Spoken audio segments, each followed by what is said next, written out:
কাজ হল কুরবানির জন্য রক্ত প্রবাহিত করা। কুরবানির পশু কিয়ামতের দিন তার শিং, লোম এবং খুর সহ উপস্থিত হবে। রক্ত জমিনে পড়ার আগেই তা আল্লাহর কাছে পৌঁছে যায়। তাই খুশি মনে কুরবানি করো। সুনানে তিরমিজি হাদিস 1493।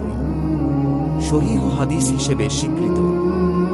কুরবানির দিনে আল্লাহর নিকট সবচেয়ে প্রিয় হল রক্তপাত, অর্থাৎ পশু কুরবানি। এটি কিয়ামতের দিনে হাজির হবে তার শিং, লোম আর খুর সহ। রক্ত মাটিতে পড়ার আগেই তা আল্লাহর কাছে পৌঁছে যায়। তাই নিজের কুরবানিতে সন্তুষ্ট হও। সূত্র সুনান আত-তিরমিজি হাদিস 1493। সহিহ হাদিস। শান্ত ভোরবেলার দৃশ্য, গরু বা ছাগলকে সাজানো হচ্ছে। পশু কুরবানির মুহূর্ত, ধীরে ধীরে দেখানো হচ্ছে রক্তপাত। গুরুত্বপূর্ণ, রক্ত দেখানোর সময় সংবেদনশীলভাবে উপস্থাপন করুন। রক্ত মাটিতে পড়ার আগেই লাইন এখানে আসতে পারে।